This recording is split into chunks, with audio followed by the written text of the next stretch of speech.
अपार कृपा से, बंदी छोड़ की अपार दया से यमुनानगर जटलाना में ये मूल ज्ञान का प्रचार होने जा रहा है। बहुत बड़े भाग होते हैं उन जीवों के जो अपने पूरे जीवन काल में एक बार भी इस मूल ज्ञान को सुन पाते हैं, और उससे भी बड़े भाग होते हैं उन जीवों के जो इस मूल ज्ञान को थोड़ा सा भी समझ पाते हैं। क्योंकि सुनना आसान है, आए बैठे घंटा 2 घंटा सुन के चले गए, लेकिन इसको समझना बहुत मुश्किल होता है। ये जल्दी किसी के समझ में नहीं आता। इसको समझने के लिए बहुत बहुत ज़्यादा विवेक की जरूरत होती है, बहुत ज़्यादा विवेक। और ये विवेक हमें कहाँ मिलता है? ये हमें सत्संग से ही मिलता है। कहते भी हैं बिन सत्संग विवेक ना होई। क्या है ये विवेक? सत्य और असत्य का निर्णय करने की शक्ति को विवेक कहते हैं। क्या सच है और क्या झूठ है, इसका फैसला करने वाली शक्ति को विवेक कहते हैं।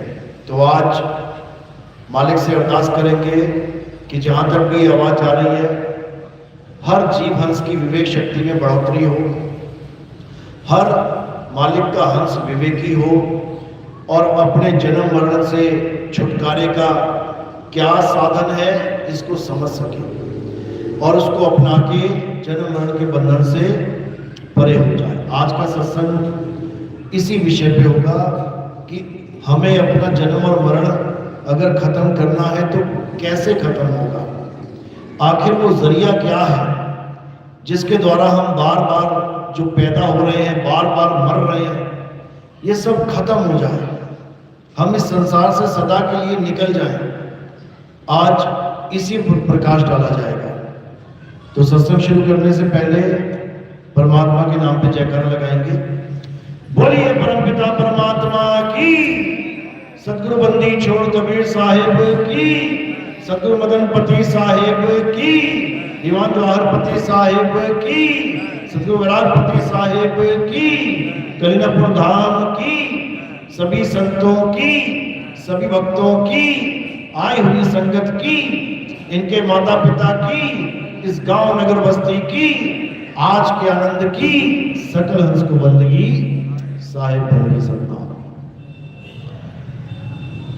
तो आज तक जितने भी संत महात्मा इस दुनिया में आए, देखने में लगेगा कि बहुत सारे महात्मा आए। शायद इनका ज्ञान अलग अलग हो, इसीलिए हम सब अलग अलग हो गए हैं। गुरुद्वारे वाले बाबा नानक को फॉलो कर रहे हैं, रविदास जी वाले रविदास जी को फॉलो कर रहे हैं, तुकाराम जी वाले तुकाराम जी को फॉलो कर रहे हैं, दादू जी, पंडू जी, नाभा जी, घीसादास, घासीदास महाराज, गरीबदास जी महाराज, अन्य अन्य संतों के पीछे लोग लगे हुए हैं। और देखने में लगता है कि शायद ये सब अलग अलग ज्ञान लेके बैठे हैं, और ये सच भी है। जितने भी पंथ हैं, जितने भी धर्म बने हुए हैं, ये सब अलग अलग ज्ञान लेके ही चल रहे हैं, तभी तो ये एक नहीं हो पा रहे हैं। अगर ये सब एक ज्ञान लेके चलते तो सब एक हो जाते हैं।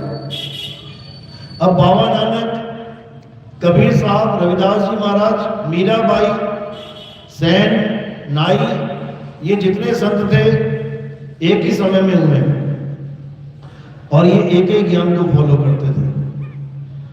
सारे संत इस दुनिया में जितने भी हैं एक ही ज्ञान को फॉलो करते हैं, लेकिन उनके फॉलोअर, उनके शिष्य अलग अलग पंथों में, अलग अलग धर्मों में बंट के रह जाते हैं। कारण क्या है?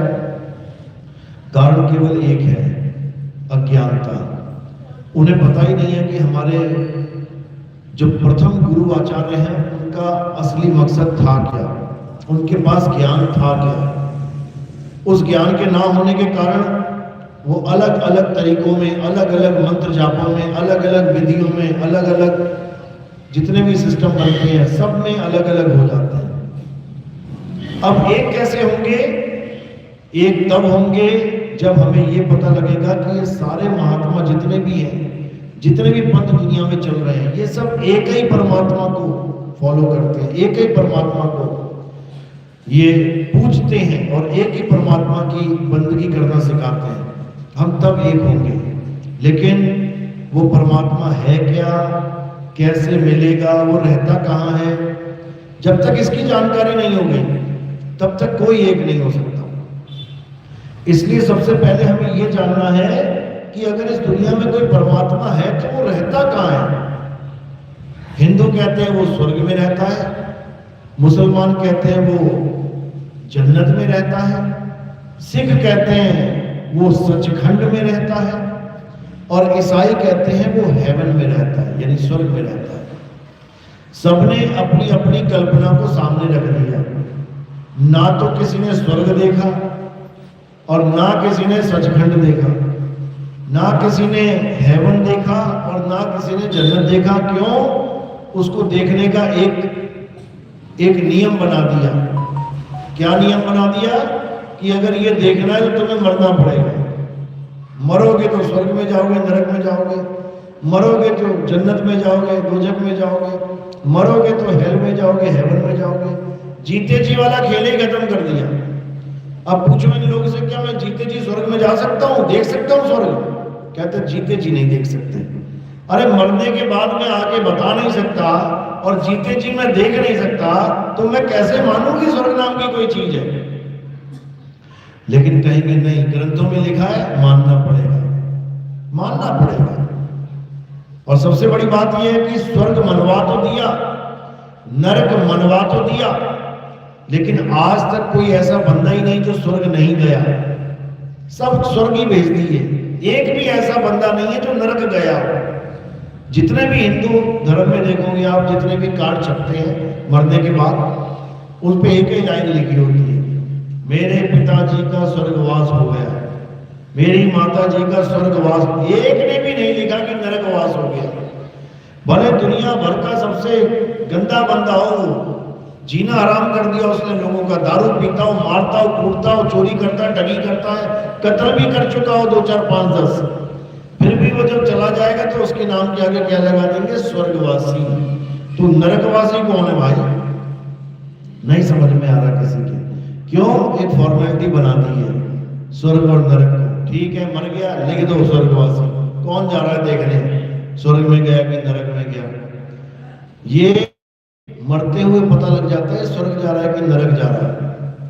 इसकी पहचान है। जब कोई जीव जाता है संसार से, अगर वो तड़पता हुआ जा रहा है, अगर वो रोता हुआ जा रहा है, अगर वो बिलबिलाता हुआ जा रहा है, अगर वो चीखता हुआ जा रहा है, अगर वो डरता हुआ जा रहा है, तो स्वर्ग नहीं जा रहा, भूल जाओ। और अगर वो अपने आनंद में जा रहा है, पूरे आनंद में जा रहा है, निडर होके जा रहा है, पूरे होशो हवास में जा रहा है, बता रहा है तुम्हें कि मेरे जाने का टाइम हो गया, मैं निकल रहा हूं, तब समझ जाना कि अब वो स्वर्ग का अधिकारी है, नहीं तो नहीं। लेकिन हमारे ज्ञान में, इस मूल ज्ञान में, स्वर्ग और नरक दोनों में नहीं जाया जाता। ना तो तुम स्वर्ग में जाओगे और ना ही तुम नरक में जाओगे। हमारे यहाँ इन दोनों पे कांटा मार दिया जाता है, छोड़ दो दोनों को।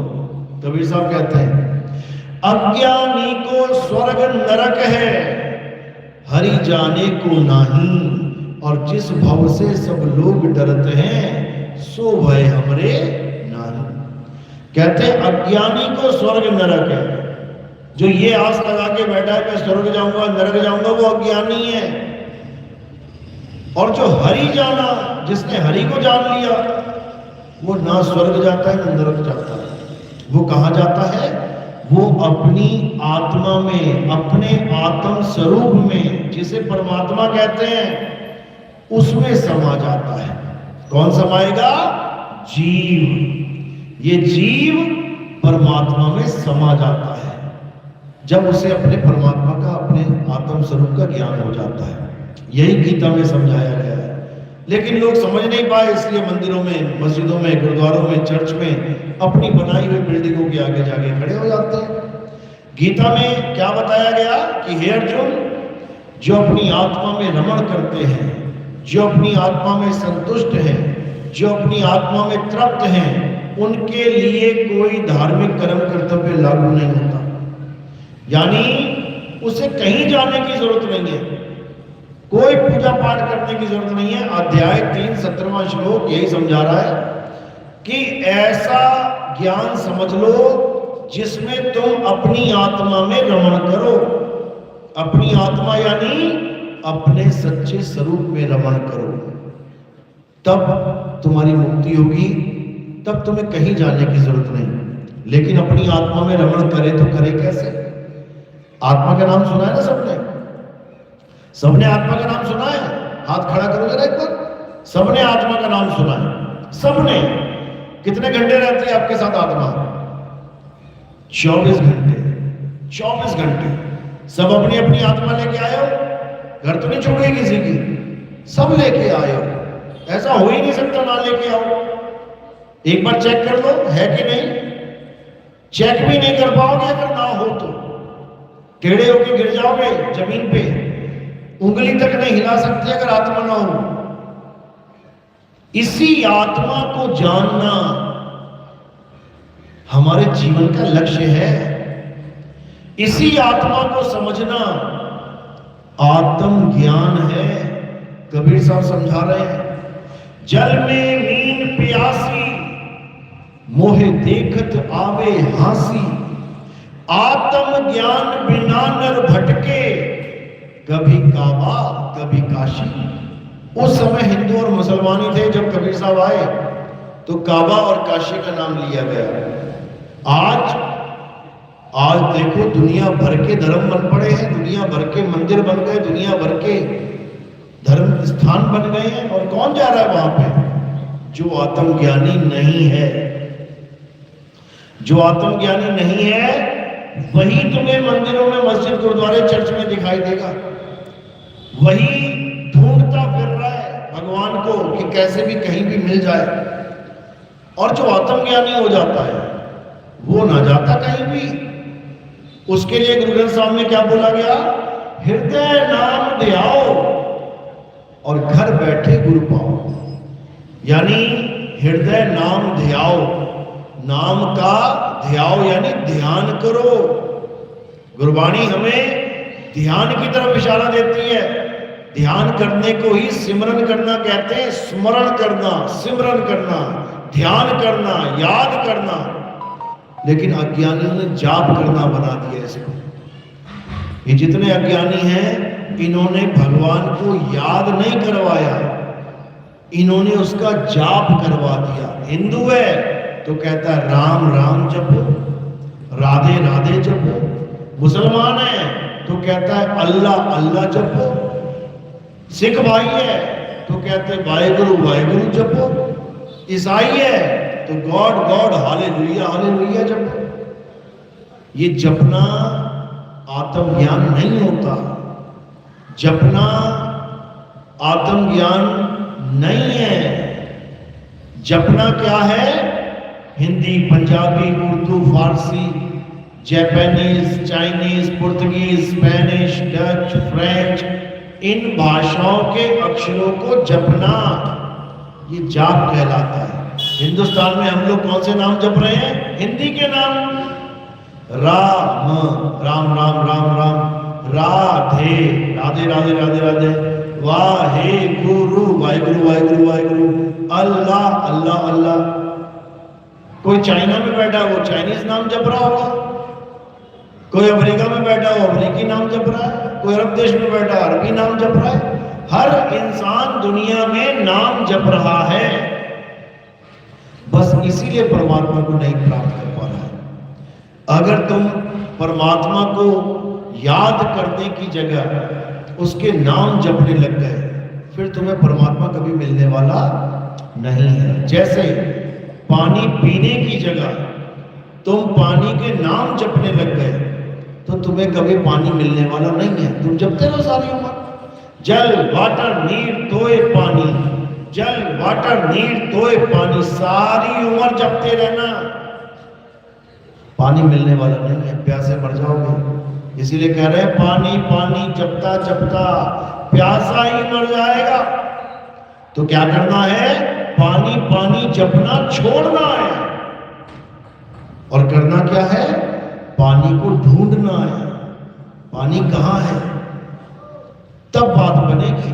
नाम जाप छोड़ना है और वस्तु को ढूंढना है।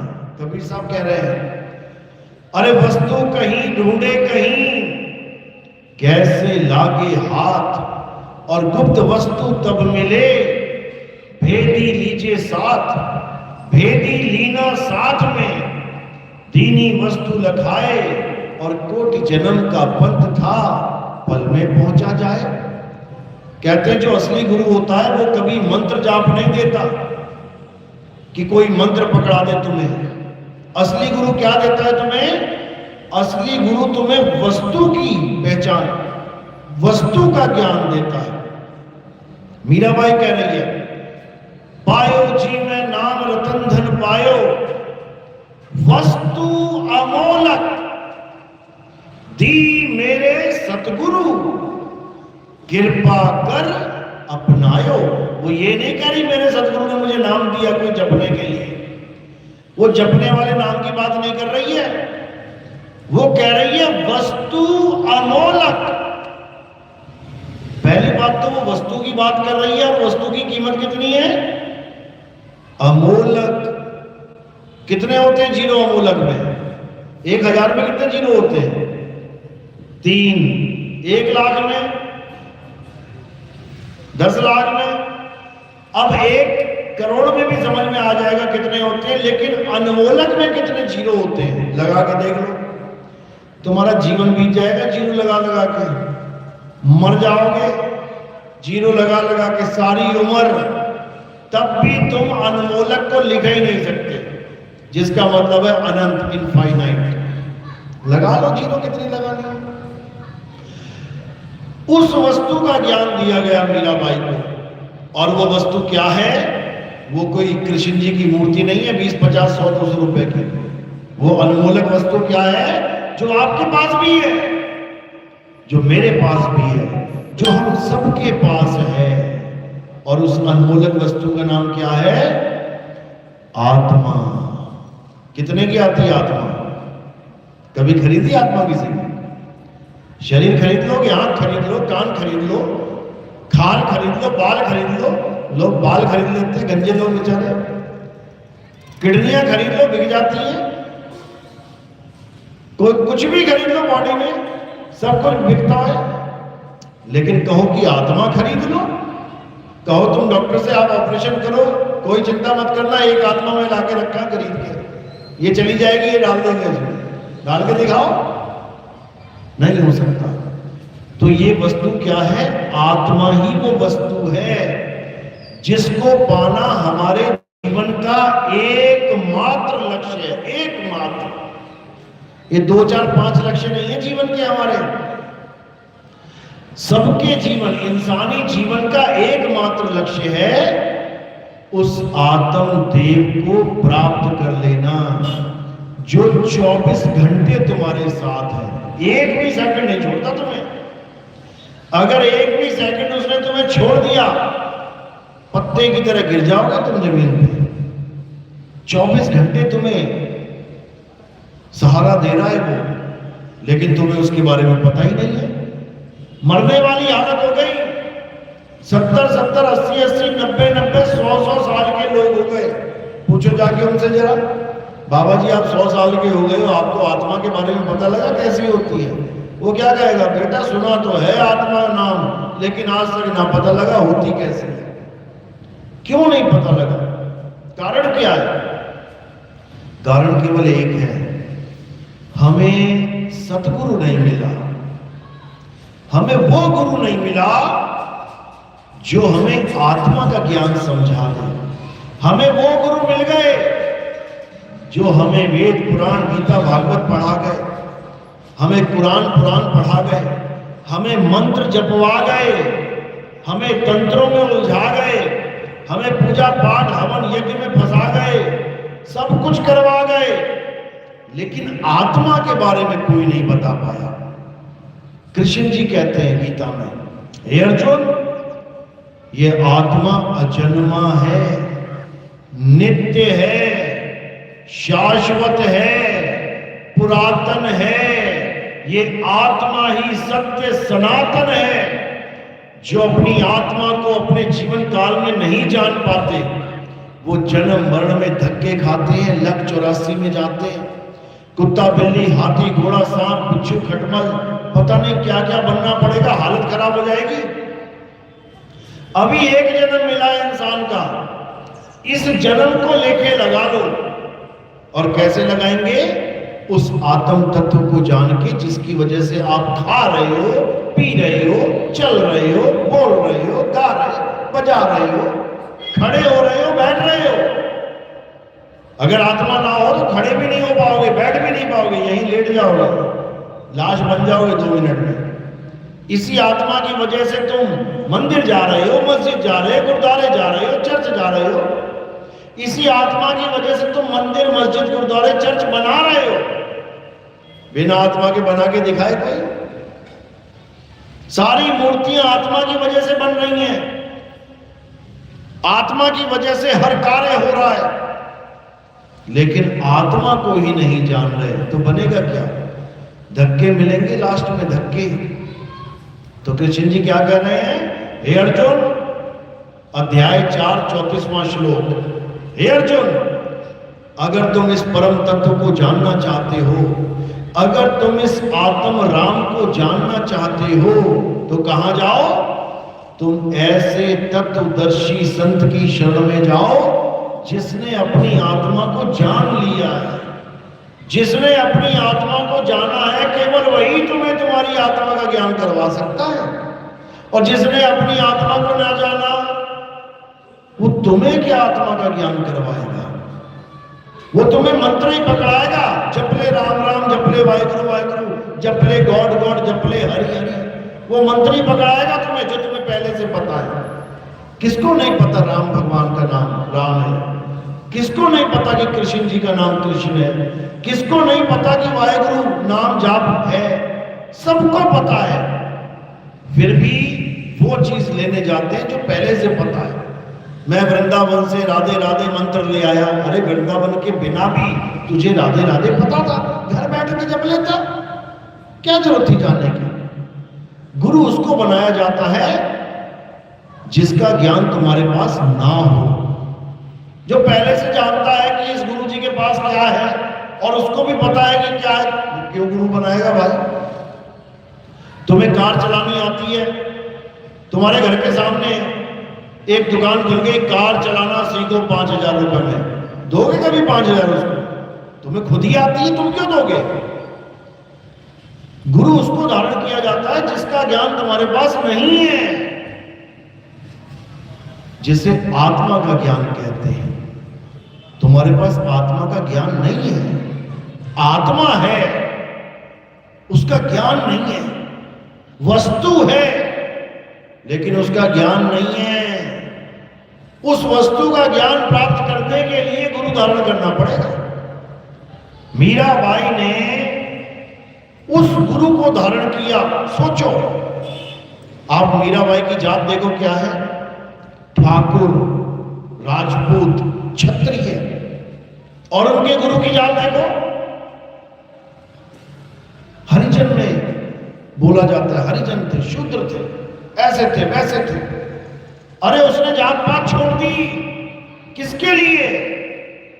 उस अनमोल वस्तु के लिए जो पहले से उसके पास है, लेकिन उसका ज्ञान नहीं है उसको, इसीलिए बोल रही है। कह रही है, पायो जी में नाम रतन धन पायो, और वस्तु अमोलक दीन रे सतगुरु, कृपा कर अपनायो। बड़ी कृपा हो गई मालिक की, जो मुझे सतगुरु मिल गए, उन्होंने मुझे मेरा ही ज्ञान दे दिया, मुझे कोई भगवान का नाम नहीं जपवाया। मीराबाई पहले से ही कृष्ण जी गोविंद गोविंद करती घूमती थी। अगर उससे ही उसको मुक्ति मिल जाए तो गुरु धारण क्यों करे, वो भी दूसरी जात का? इसीलिए जहर पिलाया गया था उसको। जब ठाकुरों ने देखा कि भाई हमारी रानी ने एक शूद्र को, जिसको हम घर में भी ना घुसने दें, जिसकी चप्पल भी बाहर उतरवा के अंदर घुसने दें, उसको गुरु बना लिया। अब जहर ही पिलाना था, फिर और क्या करना था। लेकिन मालिक की मौज देखो कि जहर का प्याला पीने के बाद भी नहीं मरी। ये भक्ति की शक्ति है, ये मालिक की मौज है। तो इसी प्रकार हमें क्या चाहिए, हमें भी ऐसा गुरु चाहिए जो हमसे मंत्र जंतर छुड़वा दे और हमें अपनी आत्मा का ज्ञान बता दे। मदन साहब कहते हैं, सोई गुरु पूरा कहावे जो 2 अक्षर का भेद बतावे, एक छुड़ावे एक लखावे, तब प्राणी निज घर को जावे। जब तक तुम इन 52 अक्षरी मंत्रों को, इन 52 अक्षर नामों को छोड़ने के लिए तैयार नहीं होते, तब तक तुम्हें आत्मा का ज्ञान कभी नहीं मिल सकता। वो आत्मा का ज्ञान कभी प्राप्त नहीं हो सकता। गुरु ग्रंथ साहब में अंग नंबर 340 पे कबीर साहब की वाणी पढ़ो, क्या कहते हैं। 52 अक्षर जोरे आन, सकिया न अक्षर एक पहचान। कहते हैं 52 अक्षर जोड़ जोड़ के दुनिया भर के नाम बना लिए भक्तों ने। भगवान राम का नाम दशरथ जी ने रखा था, उनके पिताजी ने, क्योंकि बाप ही बेटे का नाम रखता है। क्या नाम रखा? राम। एक ही नाम रखा था। और आज तुम गूगल पे देखो भगवान राम के 108 नाम, देखो लाइन लग जाएगी, लिस्ट बन जाएगी पूरी। हनुमान जी का नाम एक रखा था, हनुमान, उसकी माता पिता ने। अभी तुम गूगल पे सर्च करो हनुमान जी के 108 नाम, देखो पूरी लाइन लग जाएगी। अरे ये नाम किसने बना दिए भाई? कौन बना रहा है बैठा बैठा? इंसान। ये इंसान बना रहा है। क्यों बना रहा है? क्योंकि इसके पास अक्षर है। आ आ ई ई उ उ का खा गा चा छा जा टा ठा डा पा फा फा, सारे अक्षर लेके बैठा है, दिन रात नाम ही बनाता जा रहा है। बताओ उससे क्या हो जाएगा? कबीर साहब समझा रहे हैं, कोटि नाम संसार में इनसे मुक्ति ना होए, और गुप्त नाम सतपुरुष का पूछे बिरला कोई। कहते हैं इंसान के द्वारा बनाए हुए जितने भी नाम हैं, इनको जपने से कभी किसी की मुक्ति नहीं हो सकती, कभी नहीं। मुक्ति किससे होगी? हे अर्जुन, जो अपनी आत्मा को जान लेते हैं, जो अपनी आत्मा को पहचान लेते हैं, जो अपने आत्म तत्व को प्राप्त कर लेते हैं, इस संसार से केवल वही मुक्त होते हैं।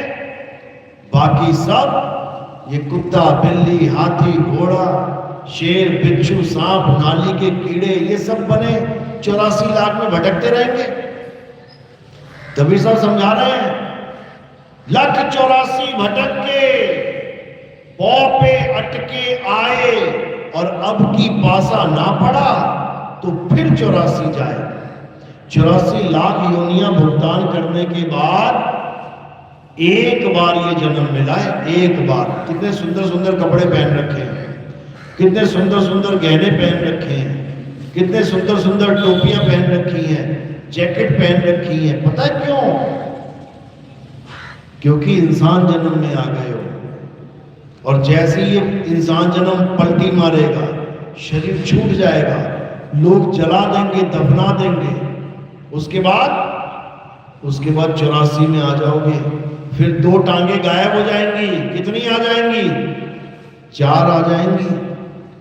गाय के बछड़े बन गए 4 टांगे, बकरी के बच्चे बन गए 4 टांगे, कुतिया के बच्चे बन गए 4 टांगे। अभी 2 टांगे क्यों हैं? क्योंकि तुम्हारी माँ की भी 2 टांगे हैं। अभी 2 हाथ क्यों हैं? क्योंकि तुम्हारे माँ बाप के 2 हाथ हैं। समझो, जैसा गर्भ मिलेगा वैसा ही बालक बन के तैयार हो जाएगा। सांप के गर्भ में चले गए, सांप बन के निकल जाओगे। हथनी के गर्भ में चले गए, हाथी बन के बाहर आ जाओगे। ऊंटनी के गर्भ में चले गए, ऊंट बन के बाहर आ जाओगे। चींटी के गर्भ में चले गए, चींटी बन के आ जाओगे। आज औरत के गर्भ में चले गए थे तो आदमी और औरत बन के आ गए। ये मत समझना कि तुम आदमी या औरत हो। ये मत समझ लेना कि तुम आदमी हो या औरत हो। तुम आदमी और औरत इसलिए बने बैठे हो क्योंकि तुम्हारे माँ और बाप आदमी औरत है। कल को तुम ही कुतिया बन जाओगे, कुत्ता बन जाओगे। क्यों? क्योंकि तुम्हें माँ और बाप कुत्ता कुतिया मिल जाएंगे। इसी प्रकार बार बार 84 में जाके बार बार जन्म मरण का चक्कर काटते काटते एक बार इंसान जन्म मिला है और ये मिल चुका है। एवरेज लगा लो 70 साल। 70 साल में आप देखोगे कोई ना कोई निकल ही जाता है। अब 70 साल में से अपनी उम्र घटा लो, जितनी भी तुम्हारी है, 30 साल 35 साल तो आधी निकल गई, 40 साल 50 साल 60 साल तो बस थोड़ी सी बची है। इस थोड़ी सी को बचा लेना है। जितनी सी बची है ना, इसको लेके लगा ले। जितनी गई वो तो जाने दे। अब जो बची है उसको कैसे सफल करना है? आत्म ज्ञान को प्राप्त करके। ये मंदिर मस्जिद गुरुद्वारे बहुत पूज लिए, जवानी बीत गई, बुढ़ापा आ गया, लेकिन अभी तक भी ठिकाना नहीं मिला तो करे क्या? अभी तक भी वो निर्णयता नहीं आई, वो साहस नहीं आया कि हम शरीर छोड़ने के लिए तैयार हो। 90 साल का बूढ़ा भी कहता है मैं नहीं मरना चाहता, वो भी डॉक्टर के पास चक्कर लगाता फिर रहा है। समझो, कबीर साहब कहते हैं जिस मरने से जग डरे मेरे मन आनंद, और मरने पर ही पाइए पूर्ण परमानंद। मरता मरता जग मुआ, मरना जाने न कोई, और ऐसी मरनी जो मरे बहुर न मरना होए। कबीर साहब समझा रहे हैं इससे पहले कि तेरी मौत आ जाए तू अमर हो जा, अमर हो जा। हमारा लक्ष्य क्या है जीवन का? अमर होना। हमारे जीवन का एकमात्र लक्ष्य क्या है? अमर हो जाना। कैसे होंगे अमर? आप इतिहास उठा के देखो किसी भी राक्षस का। जब राक्षस भक्ति करता था, घनघोर भक्ति, कठोर भक्ति, और जब भगवान प्रकट होते थे तो पहला वरदान यही मांगता था। क्या मांगता था? हे भगवान मुझे अमर कर दो। और आजकल के आदमी के आगे भगवान आ जाए ना तो कहेगा मुझे 5000 बिटकॉइन दे दो, मुझे बड़े बड़े महल दे दो, मुझे बड़ी बड़ी गाड़ियां दे दो। हमारा IQ केवल यहां तक ही सीमित हो चुका है कि ये दुनिया की सुख सुविधाएं मिल जाए तो हम बहुत बड़े हो गए। वो राक्षस हो के, जिसको हम कहते हैं अरे राक्षस है, वो राक्षस हो के इतना इंटेलिजेंट है कि भगवान से क्या मांग रहा है कि मुझे अमर कर दो, लेकिन गलत जगह मांग रहा है। मांग तो सही चीज रहा है लेकिन जगह गलत है। जिन लोगों से वो मांग रहा है वो खुद ही अमर नहीं है। क्या बोल के टाला जाता है उनको? अरे भस्मासुर, अरे महिषासुर, बहुत अच्छी भक्ति करी तुमने, बड़ा कठोर तप किया, मैं तुमसे प्रसन्न हूं, बोलो क्या मांगते हो? भगवान मुझे अमर कर दो। अमर तो भाई हम नहीं है। जिसने जन्म लिया है उसकी मृत्यु निश्चित है। अमर नहीं हो सकते, और कुछ मांगो। अब लगाता है दिमाग, क्या मांगा जाए। एक ने तो इतना दिमाग लगा दिया, कहता है मैं धरती पे ना मरूं, आसमान में ना मरूं, मैं घर के बाहर ना मरूं, अंदर ना मरूं, मैं अस्त्र से ना मरूं, शस्त्र से ना मरूं, मैं आदमी से ना मरूं, मैं जानवर से ना मरूं, मैं दिन में ना मरूं, मैं रात में ना मरूं। सोचो कितना दिमाग लगा दिया। क्यों? केवल अमर होने के लिए। यानी कान ऐसे नहीं तो ऐसे पकड़ना चाहता है, लेकिन कान वही पकड़ने हैं उसने, सुई वही अटकी हुई है कि अमर हो जाऊं कैसे भी। वरदान दिया गया उसको, तथास्तु। उसके बाद बीच वाली ऑप्शन में मार दिया गया उसको। ना धरती पे ना आसमान में, कहां मारा? जांग पे। ना घर में ना घर के बाहर, कहां मारा? चौखट पे। ना अस्त्र से ना शस्त्र से, किससे मारा? नाखून से। ना दिन में ना रात में, कब मारा? शाम को। तो ऐसे मारा गया उसको, लेकिन मारा सबको गया। अब कबीर साहब क्या कहते हैं कि मरना तो एक दिन पड़ेगा ही भाई, करना क्या है, मरने से पहले पहले अमर हो जाना है। कैसे अमर होंगे? अमर कैसे होंगे? क्या आज तक कोई अमर हुआ? किसी का नाम पता है जो अमर है?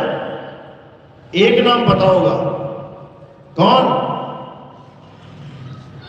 हिंदू धर्म में कहते हैं हनुमान जी अमर है। केवल एक ही नाम आता है दिमाग में, हनुमान। राम जी को अमर नहीं बोलेगा कोई, ना कृष्ण जी को अमर बोलेगा। पैर में तीर लग गया था कृष्ण जी के, वहीं पे शरीर छूट गया। राम जी पानी में डूबे, वहीं पे शरीर छोड़ दिया, जल समाधि ली थी। राम और कृष्ण जी को अमर नहीं बोल रहा है कोई, लेकिन हनुमान जी को अमर कह रहा है। कारण क्या है? क्योंकि ये बिल्कुल सच है कि हनुमान जी अमर है, लेकिन वैसे अमर नहीं जैसे तुम सोचते हो कि उनकी काया कभी मरेगी नहीं। काया पैदा हुई है तो मरेगी, ये नियम है, विधि का विधान है, इसको कोई नहीं तोड़ सकता, कोई भी नहीं। भगवान नहीं तोड़ रहे हैं। अब वो अमर है तो कैसे हैं, इसको समझना पड़ेगा। अगर ये समझ में आ गया तो आप भी अमर हो जाओगे हनुमान जी की तरह, याद रखना। तो कैसे अमर होना है? एक ही फार्मूला है, उसको कहते हैं आत्म ज्ञान। एक ही फार्मूला है।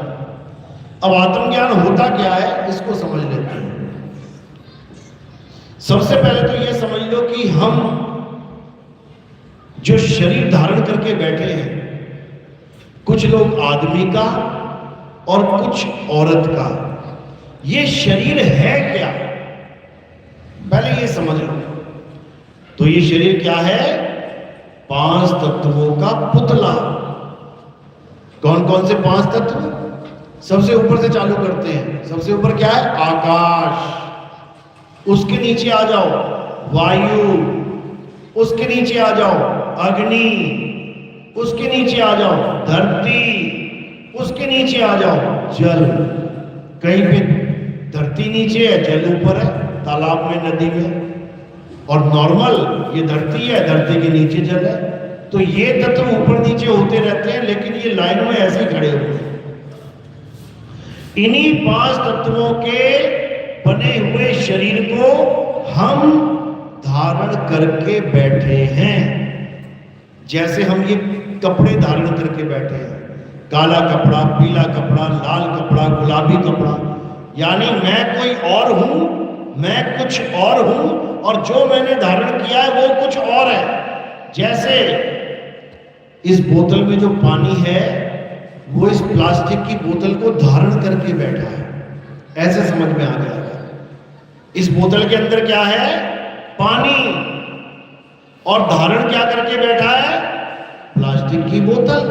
अब 2 चीजें हो गई यहां पे, एक हो गई बोतल प्लास्टिक की, एक हो गया पानी। इसी प्रकार यहां पर भी सेम फार्मूला लगेगा। यहां बोतल क्या है? ये 5 तत्व की देह। और पानी क्या है? ये है जीवात्मा।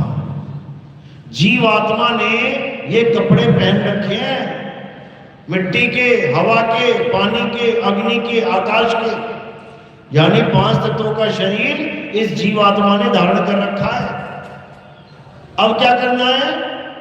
अब ये जानना है कि मौत किसकी होगी, मरेगा कौन? तो वाणी क्या कह रही है?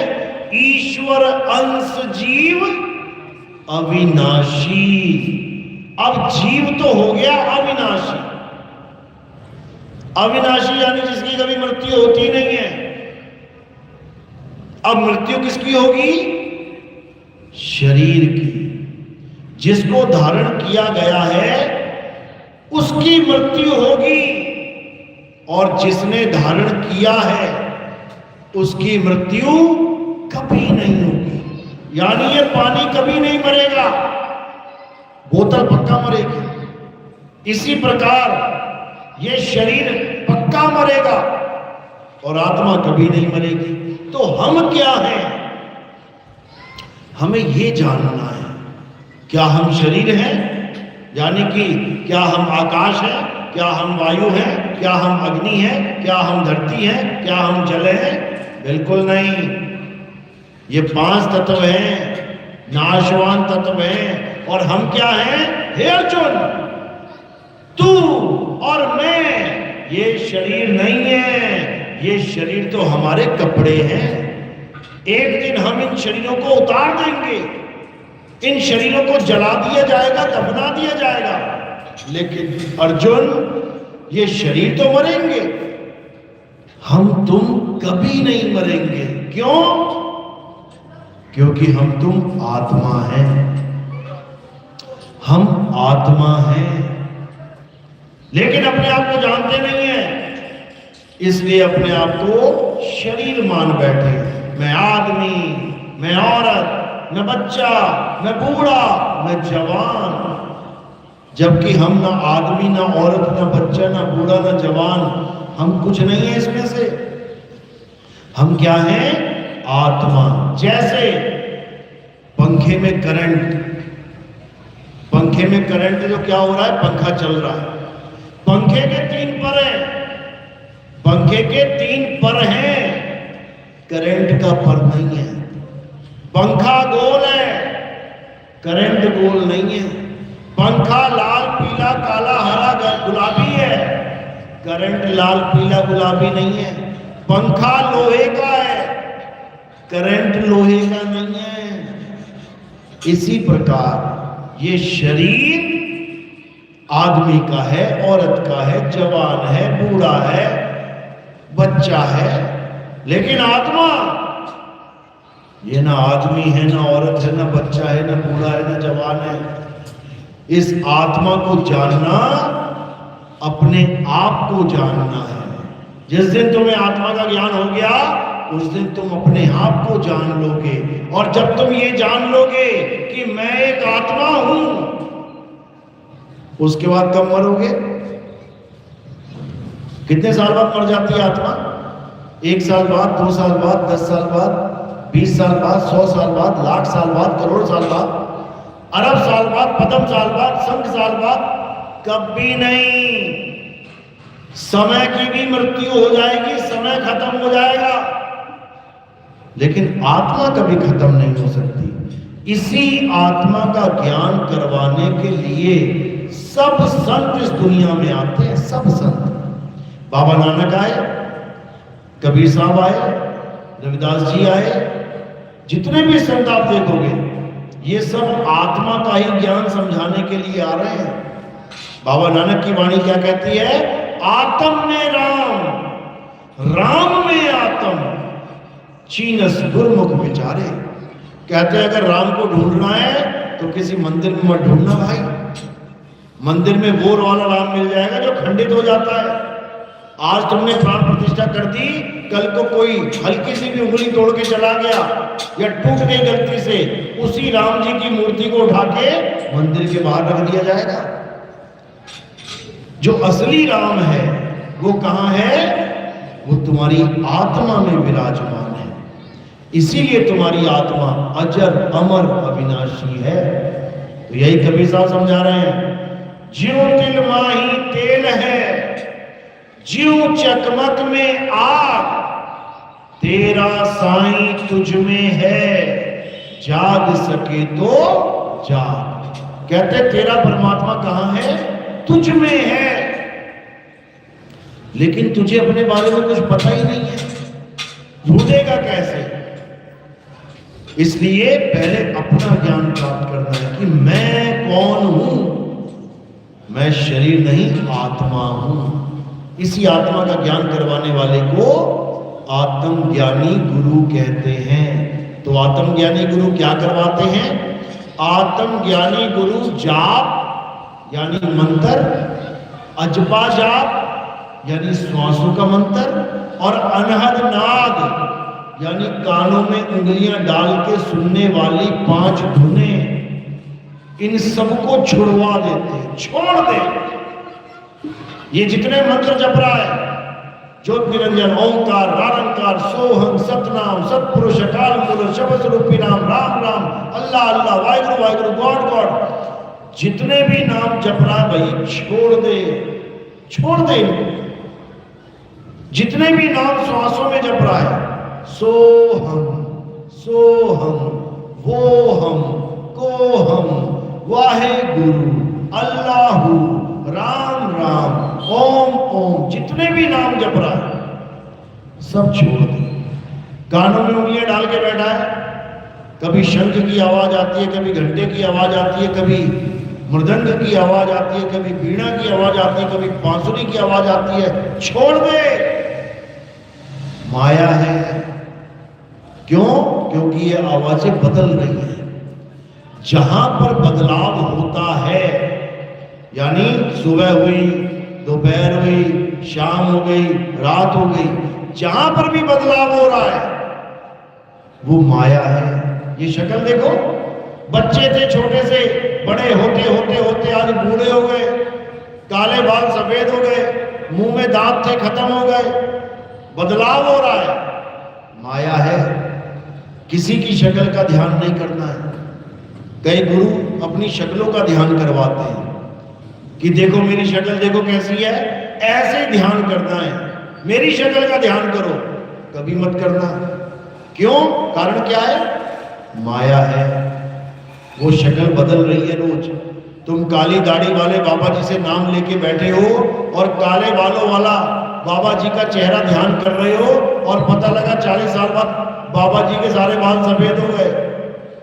तुम काले वाला ही ध्यान कर रहे हो, बाबा सफेद हो गया, यहाँ पे बदल रहा है, माया है, बिल्कुल नहीं करना है। कबीर साहब क्या कहते हैं? आवे जावे माया संतो, जो बदले सो माया संतो। ये आना जाना बदलना ये सब माया का खेल है, यही गीता में समझाया जा रहा है। हे अर्जुन, इस दुनिया में 2 प्रकार के तत्व हैं।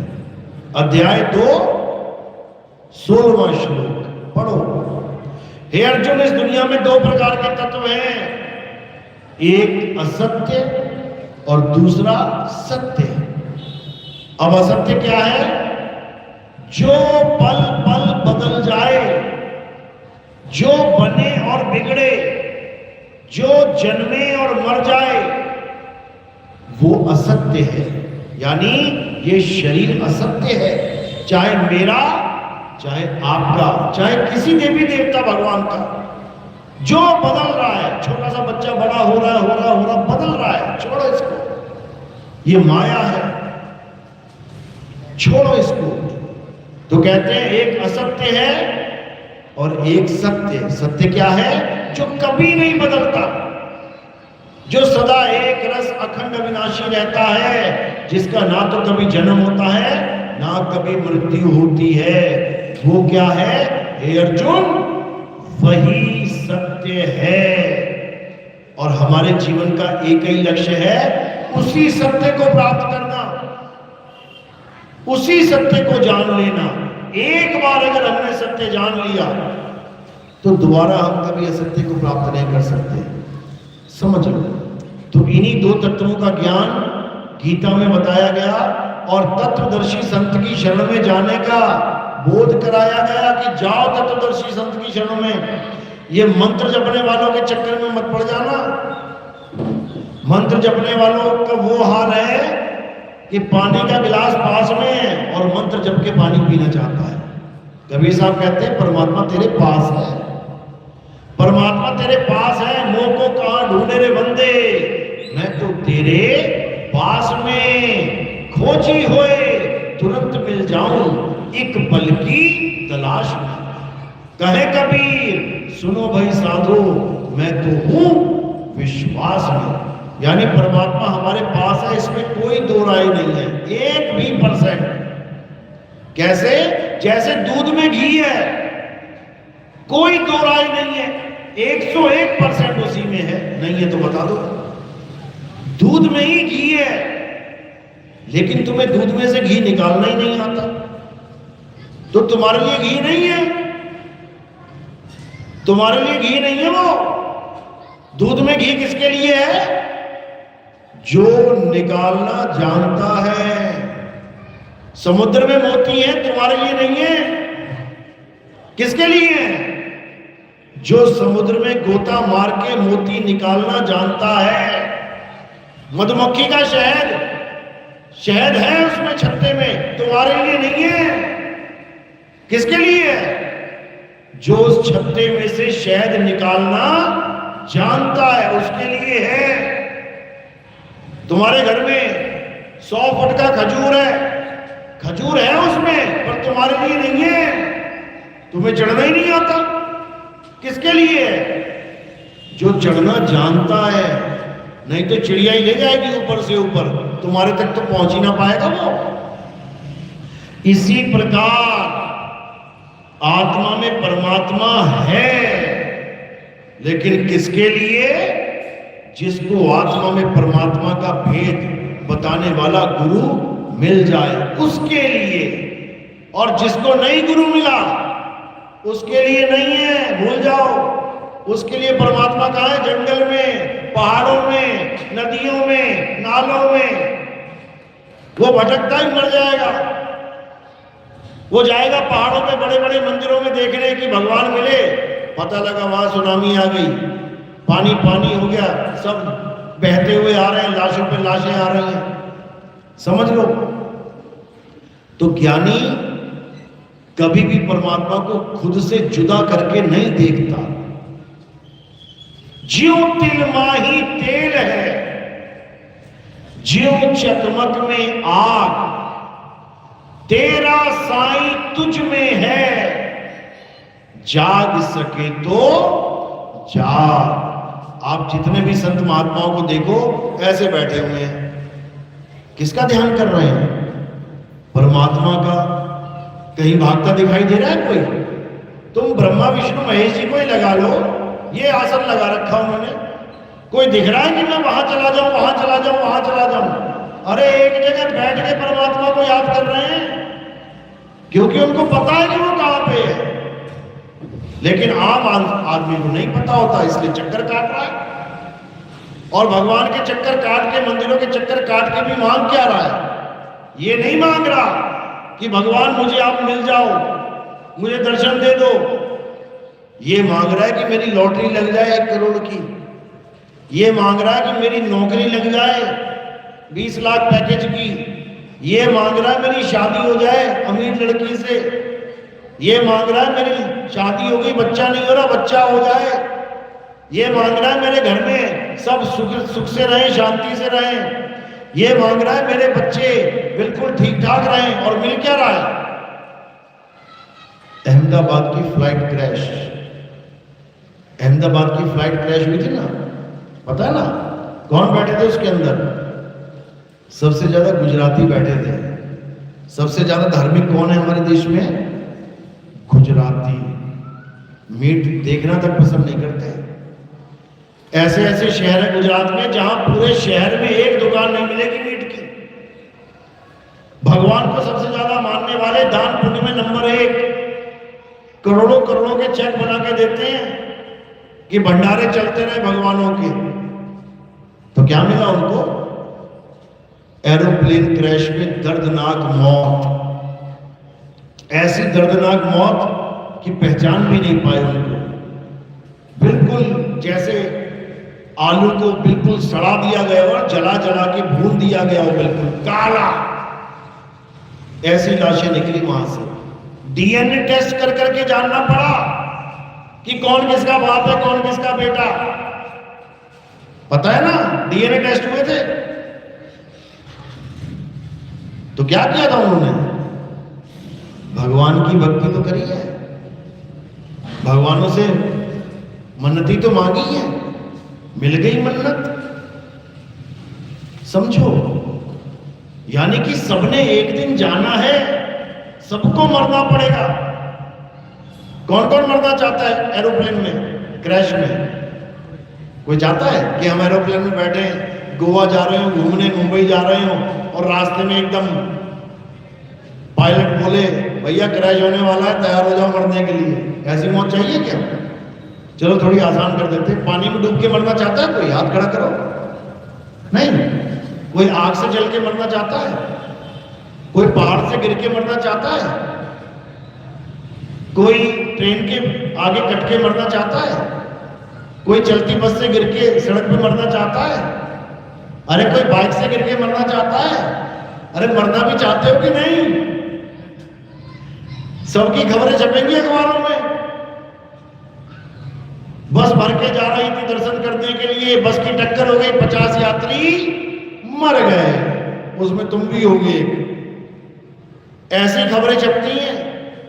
2 लड़के बाइक पे जा रहे थे, पीछे से ट्रक आया, ट्रक ने धक्का दे दिया और बाइक वाला उसी वक्त मर गया। वो भी पुजारी था, पता नहीं किसका था।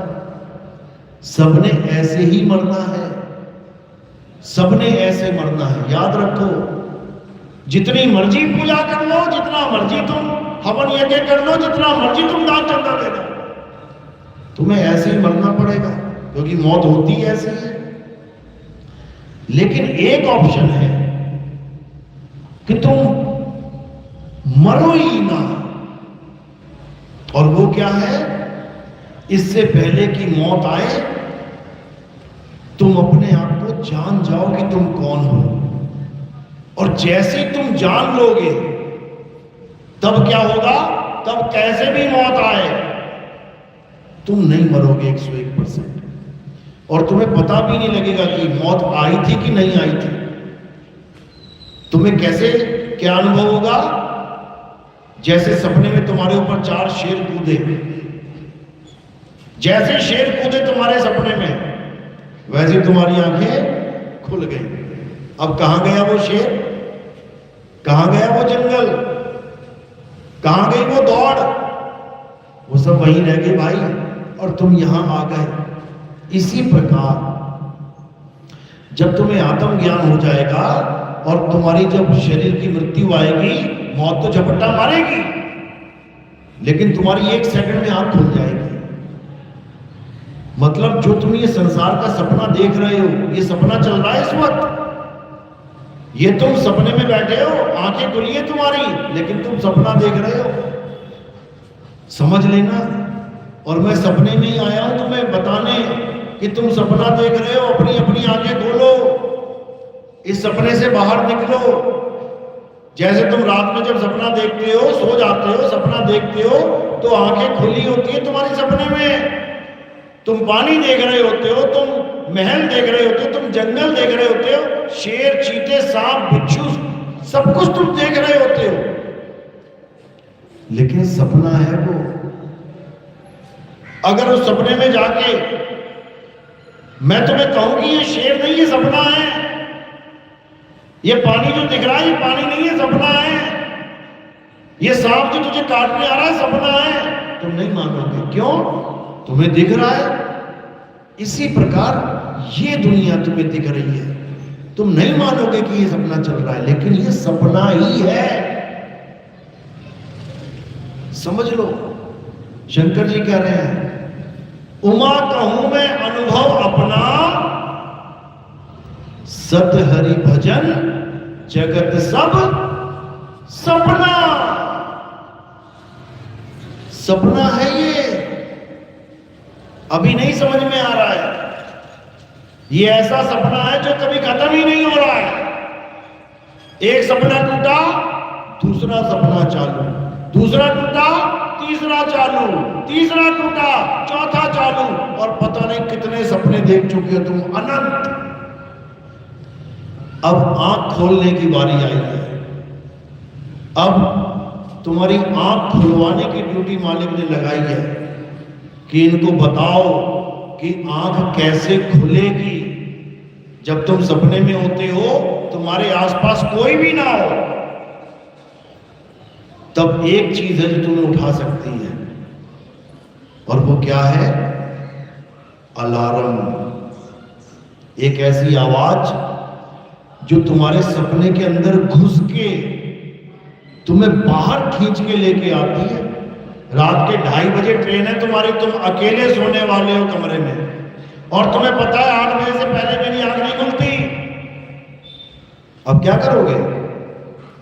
अब एक अलार्म लगा लोगे, अलार्म लगा लोगे, और पूरा विश्वास होगा तुम्हें अलार्म पे कि ये मुझे जगा देगा, तभी तो लगा रहे हो। और होता भी क्या है? जब अलार्म बजा तुम्हारी आंख खुल जाएगी। इसी प्रकार परमात्मा का भी एक अलार्म है। अगर तुम इस सपने से निकलना चाहते हो तो एक अलार्म ऐसा है जो तुम्हें इस सपने से बाहर कर सकता है।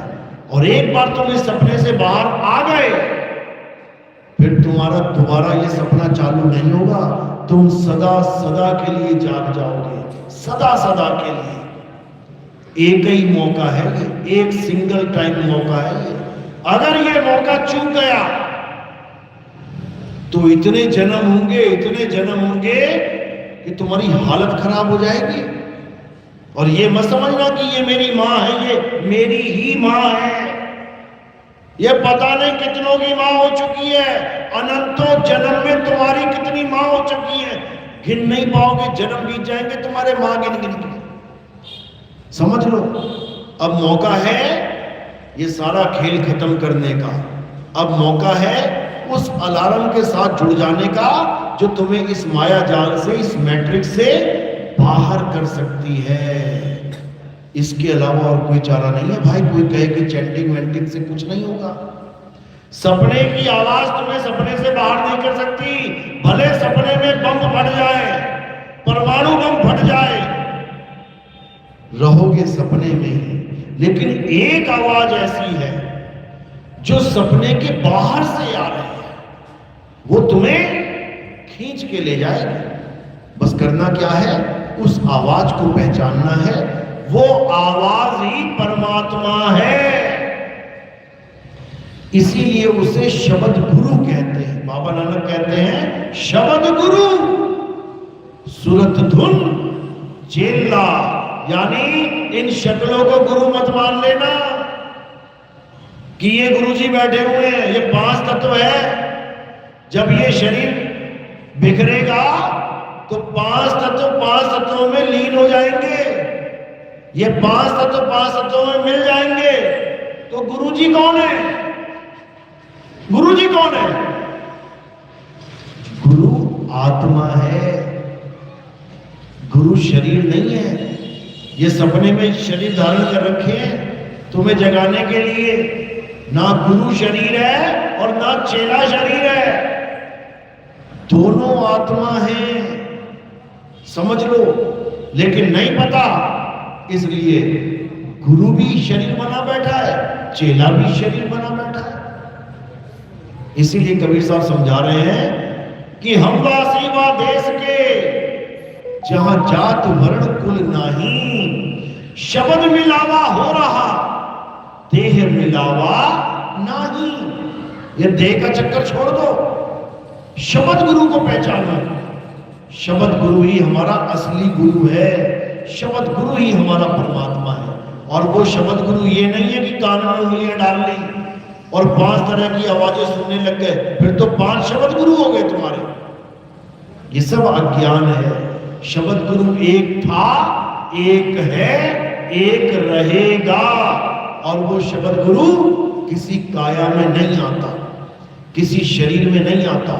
वो शब्द गुरु विदेह है, अजूनी है। समझ लो। चलो, तो आज का सत्संग यही समाप्त करते हैं। सत्संग समझ में आया? कुछ बताया मैंने? किस किस के समझ में आया? हाथ खड़ा करो जरा। बहुत अच्छी बात है अगर इतनी बात समझ में आ गई। जो बात समझ में आई है कितने दिन तक याद रखनी है? कितने दिन याद रखोगे? जब तक मैं यहां हूं तब तक, या कल तक, परसों तक? माता ने कहा था कि बेटी कभी दूध में नींबू मत निचोड़ देना। कभी दूध में नींबू निचोड़ना चाहिए क्या? नहीं। क्यों? कारण क्या है?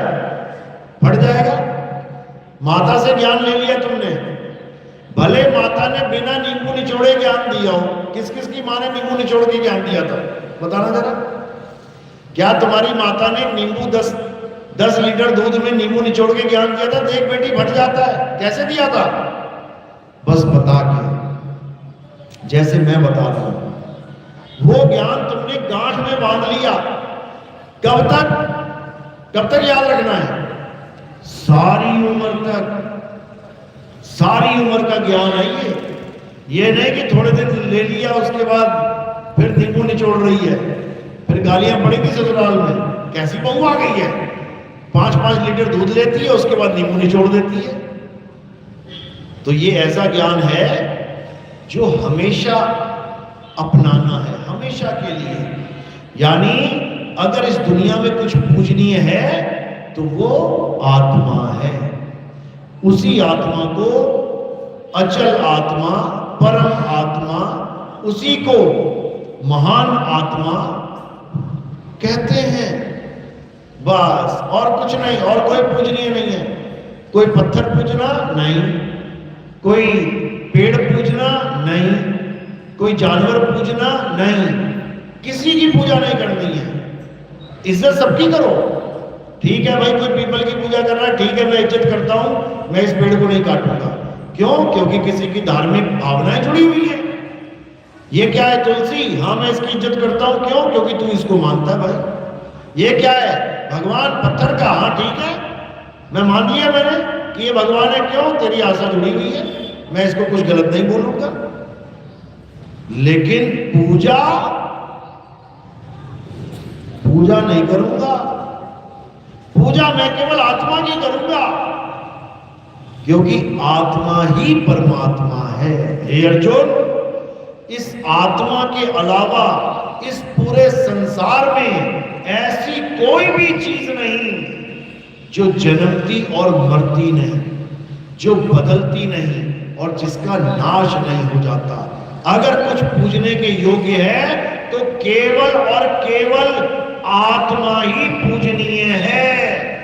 इसी आत्मा को पूजने वालों को सनातनी कहते हैं और पत्थर पूजने वालों को हिंदू कहते हैं। दोनों में फर्क है।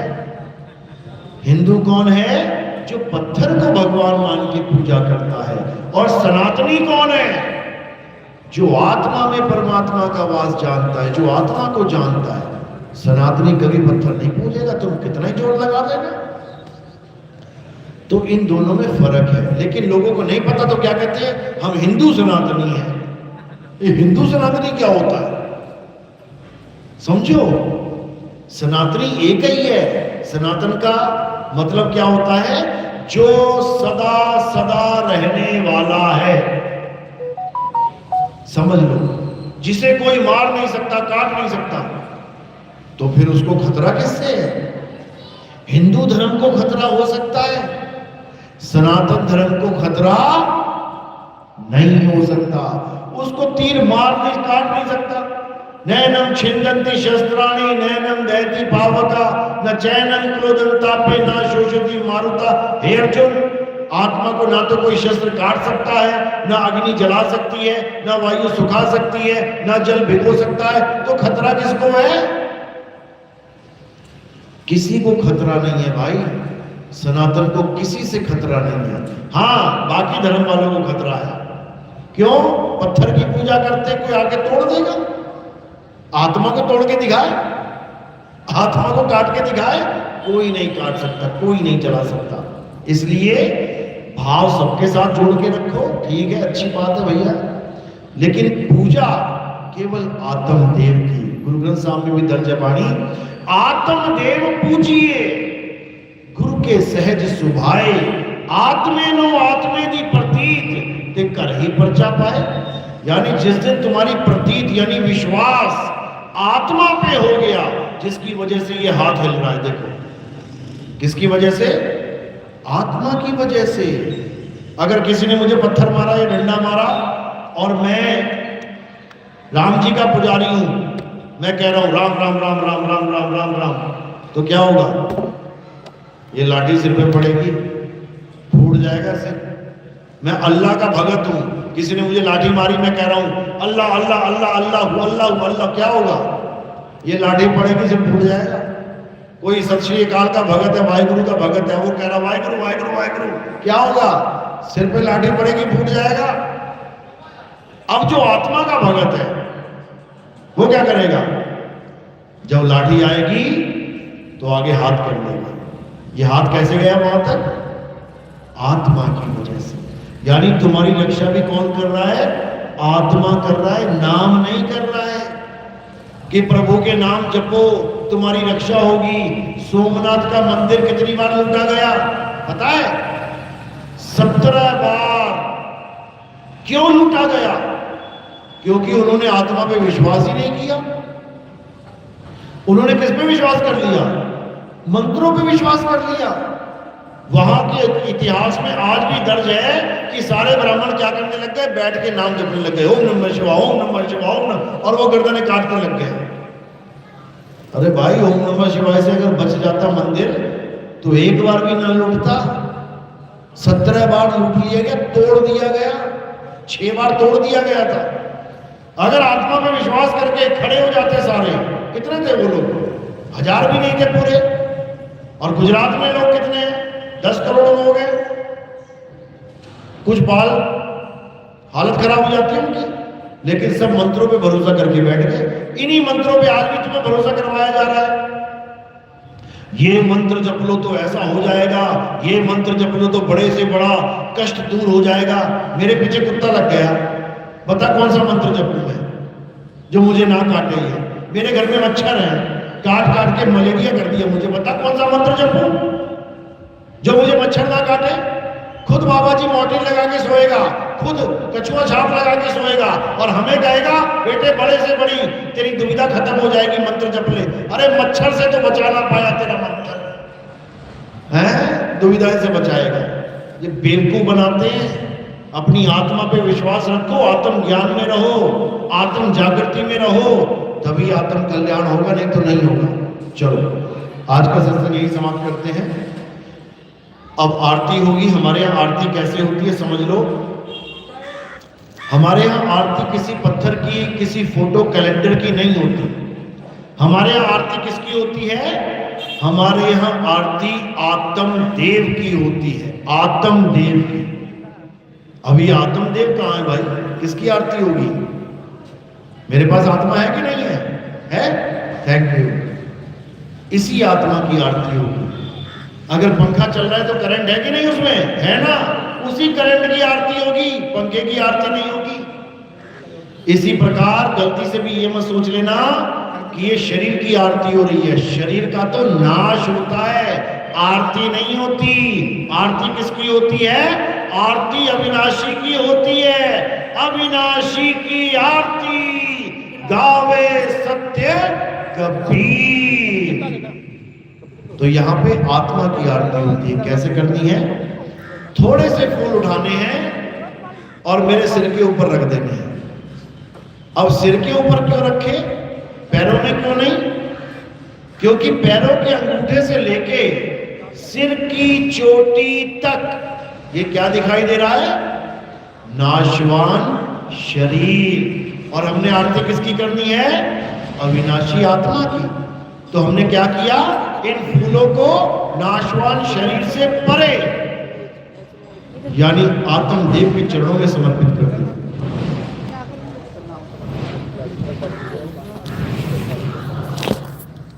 तो अब आरती में क्या करना है? फूल सिर के ऊपर रखने हैं और थाली को केवल हाथ लगा के नमस्कार कर लेना है। और कोई प्रचार प्रसार में योगदान करना चाहेगा, क्योंकि आपको पता है कि हमारा प्रोग्राम टीवी चैनल में भी आता है, साधना टीवी में और ईश्वर टीवी में। तो वहाँ जो हमें जो रकम देनी पड़ती है वो कहाँ से आएगी? वो आप ही लोग का योगदान होता है, आप ही लोग का सहयोग होता है। आप ही का पैसा आप ही के भाई बहनों के लिए दे दिया जाता है। देश विदेश में बैठे लोग, क्योंकि हर जगह मैं तो नहीं पहुँच सकता, लेकिन अगर टीवी चैनल में प्रोग्राम चलता है तो 195 देशों में वो जा सकता है, और जाता भी है। विदेशों से फोन आते हैं लोगों के। तो ये माया का खेल जो है ये उन्हीं जीवों के लिए, उन्हीं के लिए समर्पित कर दिया जाता है जो आप और आपके हमारे भाई बहन हैं, उन तक भी ये संदेश पहुंचे। तो सेवा में अगर कोई कुछ देना चाहेगा तो वो पैरों में चढ़ाना है। फूल का स्थान सिर पे और सेवा का स्थान पैरों में।